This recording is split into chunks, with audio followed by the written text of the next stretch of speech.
प्रभावी भाषण कसं करावं हे आपण बऱ्याच व्हिडिओमध्ये पाहिलेलं आहे. पण भाषण करत असताना काय करावं हे सुद्धा खूप गरजेचं आहे. मग वेगवेगळ्या प्रकारची भाषणं आपण ज्यावेळेला करतो त्यावेळेला काय करावं किंवा काय करू नये हे मात्र आपल्याला कळत नाही. कारण भाषण ही प्रयत्नसाध्य कला आहे, ती सहजासहजी जमणार नाही. भाषण करण्यासाठी काही महत्त्वाच्या 20 टिप्स आपण बघणार आहोत. पहिली आहे न घाबरता बोलणे. भाषण करणं म्हणजे एरागबाळाचं काम नाही, पण घाबरायचं नाही. ही कला जी आहे ती प्रयत्नसाध्य आहे. म्हणून प्रयत्न सोडू नका, प्रयत्न करा. प्रथम भाषण करण्यासाठी मानसिक तयारी करा.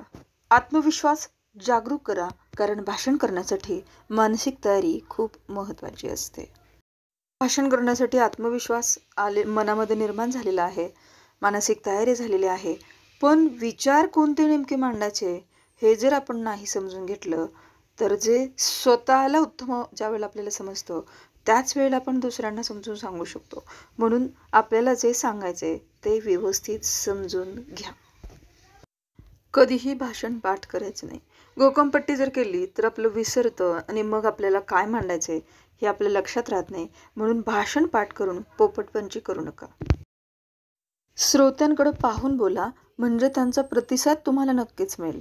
आणि श्रोत्यांच्या प्रतिसादाशिवाय भाषण यशस्वी होणार नाही हे विसरायचं नाही. आणि म्हणून ज्यावेळेला आपण भाषण करतो त्यावेळेला समोर पाहून बोलायचं. सगळे दगड बसलेत असं समजून आपण बोलायचं. आपले विचार श्रोत्यांच्या पसंतीस उतरले की ते खुश होऊन त्या विचारांचं टाळ्यांच्या कडकडाटात स्वागत करतील आणि हीच त्यांच्या पसंतीची पावती आहे. भाषण नुसतं पाठ न करता त्याचा नीट अभ्यास करा. शब्दांची फेक खूप महत्त्वाची असते, त्याचा सराव व्यवस्थित करा. भाषणातील भावभावनांप्रमाणे आवाजामध्ये चढ उतार सुद्धा करा आणि मग तुमचं भाषण खूप सुंदर होईल. म्हणून श्रोत्यांच्या पसंतीला उतरण्यासाठी तुम्हाला काय करता येईल ते तुम्ही व्यवस्थितपणे करा. अनावश्यक हालचाली टाळायच्या. अभिनय करायचा आहे, अभिनय आवश्यक आहे, पण भाषणात अंगिक अभिनयापेक्षा वाचिक अभिनय जास्त महत्त्वाचा असतो.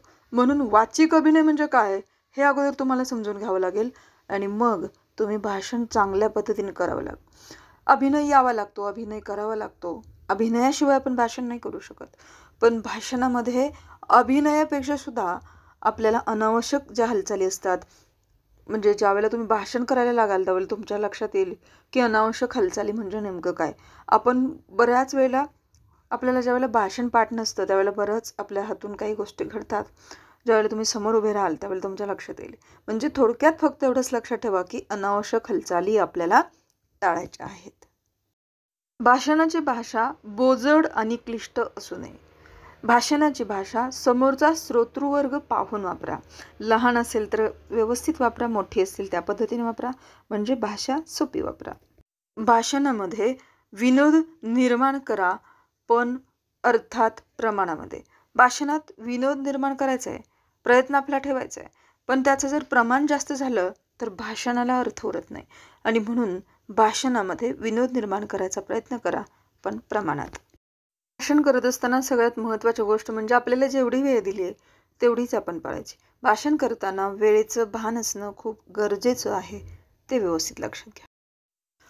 भाषणामध्ये हास्यास्पद लकबी होत नाहीत ना, याच्याकडे आपलं लक्ष असायला हवं, आपल्याला भान असायला हवं.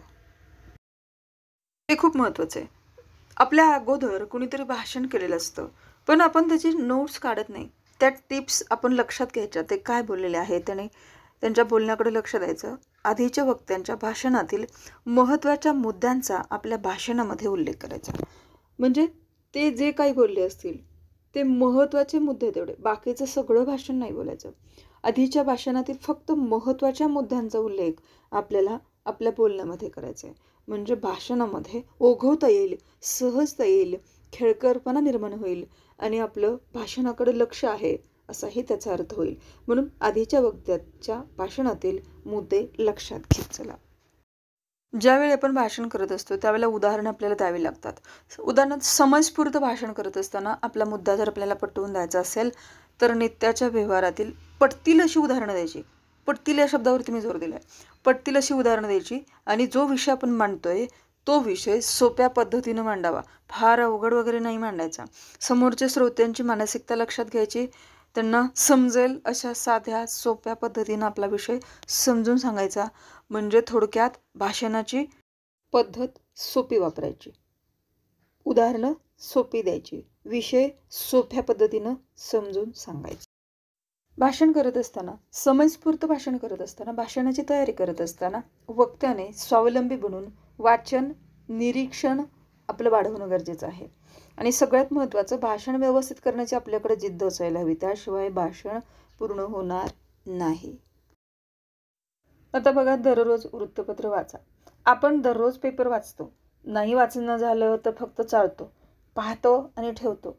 काही कसेना आपल्याला जिज्ञासा असते, वृत्तपत्र आपण हातात घेतो, पाहतो. पण दररोज वर्तमानपत्र वाचा. घरातील व्यक्तींशी त्या घटनांवर म्हणजे वृत्तपत्रातील घटनांवर आधारित चर्चा करा. त्यातून स्वतःचं मत तयार होईल. स्वतःचं मत ज्या वेळेला तयार होईल ते दुसऱ्यांच्या गळी उतरण्याचं सुद्धा कसब तुम्हाला निर्माण होईल. म्हणून अगोदर तुम्ही वृत्तपत्र वाचून ते समजून घ्या आणि घरच्यांना समजून सांगण्याचा प्रयत्न करा. वेगळ्या पद्धतीने मांडा. भाषण कला जर आपल्याला अवगत करायची असेल तर वेगवेगळ्या स्पर्धांमध्ये सहभाग व्हावा लागेल. यश मिळो किंवा न मिळो, प्रयत्न करत राहायचं. भाषण कला अवगत होण्यासाठी नक्कीच मदत होईल. पाठांतरे करा, सुभाषित वाचा, सुविचार वाचा, कविता, उतारे पाठ करून म्हणून बघा, इतरांना म्हणून दाखवा. भाषण पाठ करा, पण इतरांना त्यातील विचार स्वतःचे आहेत असं समजून पटवून द्या. म्हणजे काय होईल की भाषण चांगलं होईल. थोडक्यात पण महत्त्वाच्या खूप काही गोष्टी मी तुम्हाला इथं सांगण्याचा प्रयत्न केलेला आहे. गोष्टी खूप छोट्या वाटतात, पण त्या खूप महत्त्वाच्या आहेत. आपल्याकडं काय होतं की आत्मविश्वास नसतो, मानसिकता नसते, भाषण करण्याची आपल्याला सवय नसते, काय बोलावं हे कळत नाही. आणि म्हणून भाषण करत असताना या टिप्स तुम्हाला नक्की उपयोगी पडतील असं मला वाटतं. आणि म्हणून भाषण करत असताना आपल्याला काय करायचं आहे हे मी तुम्हाला आज सांगितलेलं आहे. फक्त एवढंच सांगेन, व्हिडिओ आवडला तर लाईक, शेअर आणि सबस्क्राईब करायला विसरायचं नाही. असेच नवनवीन व्हिडिओ पाहण्यासाठी आमच्या यूट्यूबला नक्कीच भेट देत चला आणि नवनवीन व्हिडिओ दररोज आस्वाद घेत चला. तुम्हाला नक्कीच नवनवीन ज्ञान मिळण्यास मदत होईल. धन्यवाद.